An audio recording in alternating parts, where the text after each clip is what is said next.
गणेश चतुर्थी की आप सभी को हार्दिक शुभकामनाएं। गणेश चतुर्थी सितंबर 2024 को 2 दिन पड़ रही है। 6 सितंबर दोपहर 3:01 से तिथि शुरू हो जाती है। तो आज मैं बात करूंगी सबसे पहले कि हमें क्या नहीं करना चाहिए। जी हाँ, कहते हैं कि चंद्रमा के दर्शन नहीं करने चाहिए चतुर्थी वाले दिन, क्योंकि चंद्रमा इस समय स्वयं श्रापित होते हैं और ये एक तरीके से उनका क्लेंजिंग प्रोसेस होता है और उनको श्राप देने वाले स्वयं गणपति बप्पा ही हैं। तो अगर आप श्रापित चंद्रदेव के दर्शन करते हैं जाने अनजाने में, तो आप अपनी लाइफ में कोई बहुत बड़ी ट्रबल, बहुत बड़ी मुसीबत को इनवाइट करते हैं।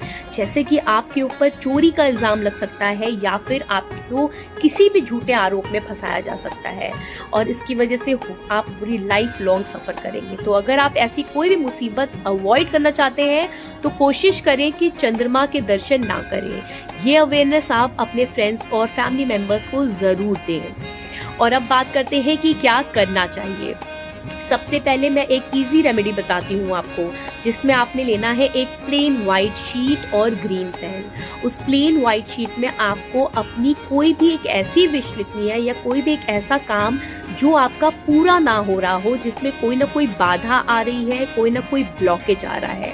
आपको अपनी वो विश लिखनी है। उसके बाद आपको उसमें एक सुपारी लपेट के गणेश भगवान के चरणों पे अगले 10 दिनों तक रखनी है और 10 दिन के बाद जब विसर्जन होगा तो आपको वो चिट गणपति बप्पा के साथ ही विसर्जित कर देनी है और वो सुपारी लाके अपने मंदिर में या अपने ऑल्टर में या अपने वॉलेट में प्लेस कर दें। ग्रेजुअली आप देखेंगे कि जो भी रुकावट आ रही थी, जो भी बाधा आपके काम में आ रही थी, वो बाधा अपने आप क्लियर होने लगी है, वो ऑब्स्टिकल्स अपने आप रिमूव होने लगे हैं, क्योंकि गणपति बप्पा है विघ्नहर्ता।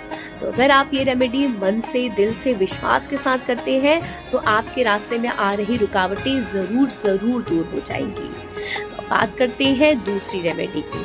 दूसरी रेमेडी में आपने लेना है एक गोल्ड कॉइन, और अगर आप कहते हैं कि आप गोल्ड कॉइन नहीं अफोर्ड कर सकते हैं तो सेकेंड ऑप्शन है सिल्वर कॉइन गोल्ड प्लेटेड। और अगर आप वो भी नहीं अफोर्ड करने में सक्षम है तो आप किसी भी डिनोमिनेशन का कोई भी सिक्का ले लें और पूरी श्रद्धा और विश्वास के साथ गणेश जी के किसी भी प्राचीन मंदिर में या तो फिर किसी भी मान्यता प्राप्त मंदिर में जाएं।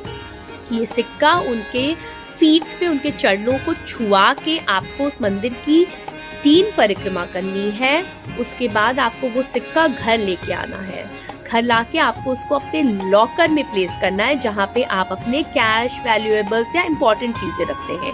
और अगर आप लॉकर नहीं यूज करते हैं तो आप उस सिक्के को अपने वॉलेट में रखें, क्योंकि बताने की जरूरत नहीं है, इस रेमेडी से आपकी अबंडेंस होगी डबल। आपके जीवन में होगी धन की वर्षा और आपकी जो भी मनोकामना है पैसे से लेके वो जरूर पूरी होगी। आपके अगर आप बिजनेस कर रहे हैं तो उसमें प्रॉफिट होगा, अगर आप करियर में, जॉब में हैं तो उसमें आपको प्रमोशन मिलेगी। तो ये रेमेडी करके जरूर देखें और मुझे कमेंट बॉक्स में जरूर बताएं कि आपको कितना प्रॉफिट हुआ इस रेमेडी से।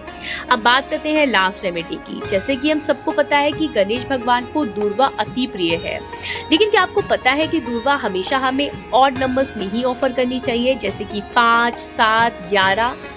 और दूर्वा ऑफर करने से पहले इस रेमेडी में आपको दूर्वा पे करना है हल्दी का टीका।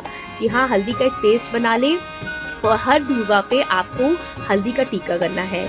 और अगर आप ये रेमेडी 21 दिन के लिए कर रहे हैं तो 21 दूर्वा ही लें और आपको गणेश चतुर्थी से शुरू होते हुए अगले 21 दिनों तक गणेश भगवान को 21 दूर्वा चढ़ानी है। एंड ये रेमेडी जिस दिन आप शुरू करेंगे उस दिन आपको अपनी विश बोलनी है, अपना वो संकल्प बोलना है जिस भी कारण से आप ये रेमेडी शुरू कर रहे हैं। और आप देखेंगे कि 21 दिनों के बाद आपकी वो जो भी विश है वो अपने आप पूरी होना शुरू हो गई है। रास्ते खुल गए हैं, अपने आप प्लानिंग, प्लॉटिंग सब हो गई है आपके विश को पूरा करने के लिए। तो ये थी रेमेडीज जो कि गणेश चतुर्थी पे अगर आप ट्राई करते हैं तो आपको भगवान का पूर्ण आशीर्वाद मिलेगा, सारे विघ्न हटेंगे और धन की वर्षा होगी। एंड इसी के साथ मैं आपसे रिक्वेस्ट करती हूँ to please follow Rashmi Anatha on YouTube, Facebook and Instagram. Thank you so much.